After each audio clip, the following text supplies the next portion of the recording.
가정은 하나님이 만드신 제도입니다. 오늘 1월의 5번째 주일 가정주일로 지키고 있습니다.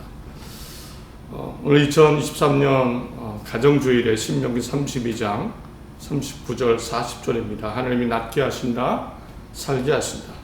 이런 가정의 소망을 가지고 함께 말씀을 나눕니다. 오늘 신명기 32장은 노래입니다. 그 모세라는 사람이 이스라엘 민족 앞에서 함께 부른 두 번째 노래입니다. 그리고 마지막 노래이기도 합니다. 그리고 특별히 사실은 하나님의 노래이기도 합니다. 하나님의 메시지, 가장 중요한 메시지가, 가정을 향한 메시지가 담겨있는 노래입니다. 사실 모세는 자신의 인생에서 두 개의 노래를 지어서 불렀습니다. 첫 번째 노래는 기원전 1400년, 1200년경 이스라엘 민족이 이집트 노예 생활을 끝내고 해방되었을 때, 이제 막 하나님의 축복의 땅으로 출발하게 되었을 때 한번 부릅니다. 하나님의 명령을 받아서 모세는 하나님의 도우심으로 이스라엘 민족을 이집트에서 데리고 나옵니다. 하나님이 많이 도와주셨습니다. 낮에는 구름 기둥, 밤에는 불 기둥, 하나님이 인도하셨습니다. 그리고 심지어는 이집트 바로 왕이 다시 추격을 하는 상황에서 그 홍해 바다 앞에서 홍해 바다를 가르시고 이스라엘 민족을 안전하게 탈출시키는 아주 극적인 일도 행하셨습니다. 쫓아오던 이집트 군대는 바다가 다시 흐르자 하나도 살아남은 자가 없다는 기록을 합니다. 기적 중의 기적입니다. 정말 하나님이 살아계신다. 이 경험을 하게 됩니다. 그리고 바로 이때입니다. 모세가 첫 번째로 노래를 지어 부릅니다. 함께 부릅니다. 이스라엘 민족과 함께 하나님을 찬양하는 노래를 출애굽기 15장에 부릅니다. 당연히 홍해를 가르친 위대하신 하나님을 찬양합니다. 거기에 있는 모든 사람들이 어린아이 할 것 없이 모든 가정에 하나님을 찬양합니다. 15장 1절을 보면 이때 모세와 이스라엘 자손이 이 노래로 여호와께 노래하니 일렀으되 내가 여호와를 찬송하리니 그는 높고 영원하시며 말과 그 탄 자를 바다에 던지셨습니다. 하나님이 홍해를 가르시고 그 바로 왕과 그 군대를 무너뜨리는 것을 보면서 하나님을 정말 찬양합니다. 하나님이 세상을 다스리시는 것을 찬양하고 놀라운 일을 행하심을 찬양합니다. 18절에 여호와께서 영원 무궁하도록 다스리시는도다. 주위에서 모세의 누나인 미리암과 여러 여자들이 기쁨으로 소고치고 춤을 춥니다. 다 같이 춤을 추며 노래를 부른 겁니다. 온 세상 모든 사람, 모든 가정 주관하시는 하나님을 찬양합니다. 너무나 좋습니다. 장밋빛 미래가 꿈꿔집니다. 사람들은 믿음이 있고 하나님은 역사하시고 인도하시고 도와주십니다. 앞으로 쭉 하나님을 의지하고 이 노래처럼 가나안 땅으로 가면 되는 상황입니다. 그러나 이런 찬양과 믿음의 노래를 불렀지만 오래 가지 못합니다. 이스라엘 민족은 여러 삶의 문제, 현실의 문제, 그 문제를 경험하면서 노래는 잊어버리고 불평하고 믿음이 약해집니다. 물이 없습니다. 하나님 물이 없습니다. 우리를 죽일 작정입니까? 먹을 게 없습니다. 노예 생활에서는 빵, 고기는 부족한 게 없었는데 먹을 게 없습니다. 이때마다 물을 주시고 만나와 메추라기로 이들을 먹이십니다. 하나님이 계속 인도하셔서 시내산에 도착했습니다. 시내산에서 하나님이 모세를 불러서 십계명을 주시고 어떻게 살아야 되는지, 앞으로 하나님 믿고 살 때 법궤를 주셔서 하나님을 상징적으로 바라볼 수 있도록 도와주시고, 예배할 때 성막, 제사장을 임명하십니다.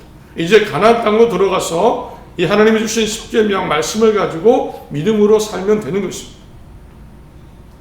그런데 이때 또 불안하고 걱정됐습니다. 당연하죠. 그러나 또 일이 벌어집니다. 모세가 시내산에 올라갔는데 오랫동안 내려오지 않습니다. 아론이 금 귀고리를 모았습니다. 그리고 사람들은 금송아지 우상을 만들었습니다. 하나님을 찬양하는 노래, 홍해가 갈라지고 하나님을 찬양하는 노래 같이 춤을 췄습니다. 얼마 지나지 않아서 금송아지를 만들었어요. 그래도 하나님은 여전히 이들을 가나안 땅으로 인도하고자 하십니다. 그러나 결국에는 도저히 하나님도 참을 수 없는 일이, 심각한 일이 벌어집니다. 바로 가나안 땅 입구에서입니다. 하나님이 입구에 도착하셔서 12명의 정탐꾼을 보내라. 12명이 그 가나안 땅을 다 정탐하고 어떤 과일이 있는지, 어떤 사람들이 사는지, 어떤 성이 있는지 가서 보고 돌아왔습니다. 그 보고는 굉장히 부정적이고 심각했습니다. 거기는 강한 사람들, 거인들이 삽니다. 성은 높습니다. 사람들은 강합니다. 우리가 거기 들어가면 우리를 삼켜버릴, 사람을 삼키는 땅입니다. 그들에 비하면 우리는 메뚜기처럼 연약합니다. 밟으면 죽은 메뚜기. 우리는 그 땅을 차지하지 못할 겁니다. 정탐꾼 중에 여호수아와 갈렙을 제외하고 10명은 하나님이 주신 가나안 땅에 대해서 부정적이었습니다. 사람들은 밤새도록 통곡하고 후회합니다. 왜 나왔을까? 거기서 왜 나왔을까? 왜 따라왔을까? 모세를 따라왔을까? 왜 하나님을 따라서 여기까지 왔을까? 민수기 14장 2절 4절을 보면 현대인 성경으로 읽어드립니다. 이들의 마음을 알 수 있습니다. 모세와 아론을 원망하여 이렇게 말하였다. 우리가 이집트에서나 광야에서 죽었으면 좋았을 텐데 차라리 무엇 때문에 여호와가 우리를 이 땅으로 인도하여 칼날에 죽게 하려는가? 우리 아내와 자식들이 다 잡혀갈 바에야 차라리 이집트로 돌아가는 것이 낫지 않겠는가? 자, 지도자를 새로 뽑아서 이집트로 돌아가자. 우리 아내와 자식들이 잡혀갈 바에는 차라리 이집트로 돌아가는 게 낫다. 모세를 버리고 하나님을 버리고 이집트로 돌아가자. 결국 사람들은 돌을 들었습니다. 모세와 아론을 죽이려고. 그리고 이때 참다 참으신 하나님이 직접 나타나셔서 그 상황을 다 정리하십니다. 결과는 이스라엘 민족은 가나안 땅에 들어가지 못합니다. 40일 동안 가나안 땅을 정탐했는데 하루를 1년으로 계산해서 40년간 광야에서 방황하게 하십니다. 이들의 말대로 차라리 광야에서 죽었으면 좋았을 텐데 그 말대로 됩니다. 빌고 후회하지만 하나님의 결정은 바뀌지 않았습니다. 왜 이런 행동을 보일까? 참 어리석어 보이는 행동입니다. 물이 없어도, 음식이 없어도, 죽음 것 같은 위험한 상황에서도 눈 딱 감고 가면 되지 않습니까? 조금만 참고 힘내서 가나안 땅으로 들어가서 하나님을 믿고 의지하면 되지 않습니까? 왜 이런 결정을 했을까? 특히나 가정을 두고 생각해 봅니다. 왜 이런 결정? 왜 그들의 가정은? 왜 그 아버지는? 왜 그 어머니는 그 가정 그런 결정을 했을까?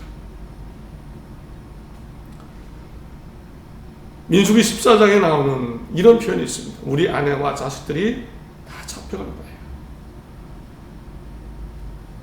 이들의 머릿속에는 가정에 대한 생각이 있었던 겁니다. 노예에서 해방되고 우리 아내와 자녀들 나 자유 속에 잘 살 줄 알았는데, 행복하고 잘 될 줄 알았는데 또다시 노예가 될 것 같은, 가정이 그렇게 되면 얼마나 힘듭니까? 내 삶이 그러면, 우리 가정이 그러면 다시 노예로 전락하는 상황이 벌어지면 얼마나 힘듭니까? 사실 노예로 산다는 건 우리는 감이 오지 않을 겁니다. 절대 이해할 수가 없습니다. 살아보지 않고는 이해할 수 없습니다. 노예의 삶이 무엇인지, 그 속에 가정은 어떤 것인지 출애굽기 1장을 보면 아주 끔찍한 기록이 있습니다. 이집트 바로왕 밑에서 노예로 살아갈 때 그 가정의 모습입니다. 노예로 살아갈 때 이스라엘 민족의 숫자가 점점 늘어납니다. 바로 왕은 잔인한 정책을 펴니다. 인구 말살 정책. 아들이 태어나면 모두 죽여라. 이스라엘 산파에게 명령을 내려서 이제 누가 임신을 하고 출산할 때가 되면 가서 딸이면 살리고 아들이면 죽여라.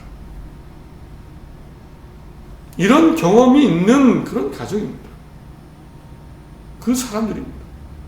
사실 모세도 그때 그 어머니가 몰래 숨겼다가 강에 흘려보냈는데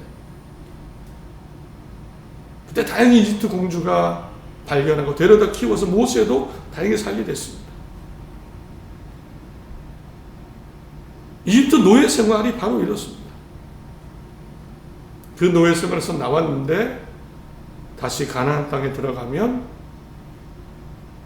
다시 노예가 될 것 같아요. 이런 가정의 관점에서 보면 쉽지 않은 결정일 겁니다. 어려운 결정입니다. 출애굽기 10년기를 보면 이들의 모습을 보고 물이 없습니다. 우리 집에 물이 없습니다. 음식이 없습니다. 왜 모세는 안 내려옵니까? 금송아지를 만들고 결국 가나안 땅 앞에서 돌을 들어 아론을 모세를 죽이려고 합니다. 하나님을 거부하려 합니다. 출애굽기 10년기는 목이 곧은 백성이라는 말이 자주 나옵니다. 모세도 하나님도 이런 표현이죠. 목이 곧은 백성입니다. 고집이 세다, 목이 뻣뻣하다 이런 뜻입니다. 위기가 오고 어려움이 닥치니까 결국 자기 생각, 내 힘으로 살려고 하는 거야. 고집이 세다. 그러다 보니 하나님을 신뢰하지 못한다. 믿지 못한다. 그러다 보니 그 홍해가 갈라지고 함께 불렀던 노래, 하나님을 찬양하고 하나님만 믿겠다고 하고 춤을 추며, 그때는 진짜죠. 함께 불렀던 그 노래와 그 춤, 그때는 진짜였는데 그런 것들로는 안 되는 거예요. 단순히 하나님을 어렴풋이 믿고 어렴풋이 다 잘 될 거예요. 그러면 또다시 문제가 나오면, 닥치면 목이 뻣뻣해집니다. 목이 뻣뻣해지고 내 고집대로 살아요. 첫 번째 노래는, 모세의 노래는 실패였습니다. 이제 모세는 정말 필요한 노래, 메시지가 무엇인지 생각을 했을 겁니다. 우리 신명기 32장 이후에 직후에 모세는 죽게 됩니다. 가나안 땅에 들어가지 못합니다. 자기의 죽음을 알고 있습니다. 그래서 신명기서를 통해서 모세는 이스라엘 민족에게 유언과 같은, 그래서 신명기서를 모세의 고별설고 유언이라고 표현합니다. 하나님의 말씀을 다시 한번 반복합니다. 그리고 마지막이니까 두 번째 노래를 부릅니다. 그것이 바로 오늘 신명기 32장입니다. 32장에는 모세가 꼭 전하고 싶었던 내용, 사실 하나님의 메시지가 담겨 있습니다. 하나님의 노래입니다. 광야 40년이 끝나고 새롭게 들어갈 가나안 땅에 들어가는 그 직후에 모세는 이제 없습니다. 모세가 걱정되고 염려됐겠죠. 그런 일을 벌였는데, 물 없다고, 음식 없다고 금송아지도 만들었는데, 하나님도 버리려고 했는데, 모세가 있을 때도 했는데 모세 없으면 어떨까요? 모세는 걱정이 될 겁니다. 31장 보면 그런 걱정이 나옵니다. 내가 너희의 반역과 목이 곧은 것을 아나니 오늘 내가 살아서 너희가 함께 있어도 너희가 여호와를 거역하거든 하물며 내가 죽은 후의 일이랴. 내가 당신들의 반항심과 센 고집을 알고 있어. 지금 내가 살아있어도 당신과 함께 있는데도 당신들이 주님을 거역하거늘 내가 죽음 다음에는 오죽하겠어. 다시 고집이 세고 뻣뻣하고 이전의 노래가 아무 소용이 없을 정도로 그런 상황이 그려지는 겁니다. 모세는 다시 한번 노래합니다. 신명기 32장입니다. 주제와 목적 무엇일까요? 오늘 함께 읽은 39절이라는 생각이 듭니다. 정말 하나님이 하고 싶은 이야기, 마음에 새길 이야기, 말씀. 이제 나 곧 내가 그인 줄 알라. 나 외에는 신이 없도다. 나는 죽이기도 하며 살리기도 하며 상하게도 하며 낫게도 하나니 내 손에서 능히 빼앗을 자가 없도다. 나 외에 신이 없도다. 나는 죽이기도 하며 살리기도 하며 상하게도 하며 낫게도 하나니. 가장 중요한 메시지. 나는 나 외에 신이 없다. 내가 진짜 존재한 유일한 하나님이다. 내가 진짜 하나님이다. 이 노래를 부릅니다. 하나님만이 낫게 하시고 살리신다. 하나님만이 낫게 하시고 살리신다. 이 노래를 다시 한번 부릅니다. 고집이 세고 자기 생각대로 살려는 사람들, 가정을 이루고 이제 세상 그 가나안 땅에 들어가 가정을 이루고 집을 짓고 결혼하고 살아야 되는 사람들, 모세는 마지막 노래를 부릅니다. 하나님이 존재하시는 유일한 하나님이시다. 이 하나님이 낫게 하고 살리실 것이다. 믿음으로 살아야 된다. 마지막 노래였습니다. 이스라엘 민족 어떻게 했을까? 그 기록이 사사기인데 40년 지나고 또다시 하나님을 버리고 우상을 택했습니다. 배부르고 등 따시고 살만하니까 하나님을 버렸습니다. 다시 온다고는 다시 돌아옵니다. 다시 온다고는 다시 돌아와서 하나님 살려달라고 합니다. 살려주시면 다시 돌아갑니다. 우상을 숭배하고 그런 일이 사사기에 반복이 됩니다. 말씀을 했습니다. 오늘 가정주일입니다. 목이 곧고 뻣뻣하다. 우리도 인정할 수밖에 없습니다. 우리도 막막한 현실 앞에 서면 우리 가정 다 불안하고 걱정됩니다. 목이 뻣뻣해집니다. 하나님을 믿어야 되는 거 아는데 잘 되지 않습니다. 2023년 오늘 신명기를 통해 모세의 노래, 하나님의 노래를 우리에게 남겨주셨습니다. 이제 나 곧 내가 그인 줄 알라. 나 외에는 신이 없도다. 나는 죽이기도 하며 살리기도 하며 상하게도 하며 낫게도 하나니 내 손에서 능히 빼앗을 자가 없다. 하나님이 지켜주시면 빼앗을 것이 없습니다. 진짜 살아계신 유일한 하나님, 나와 우리 가정을 살리시고 낫게 하실 것이다. 내가 지금 어떠한 형편에 있어도 낫게 하시고 살리실 것이다. 이 노래가 우리에게 들려옵니다. 하나님 의지하시고 믿음을 굳건히 하고 하나님을 바라보시고 그 하나님 말씀대로 살아가고 담대하게 2023년 살아가는 가정 다 되시기 바랍니다. 하나님이 살려주시고 낫게 하시는 은혜가 우리 가운데 충만할 것을 믿습니다.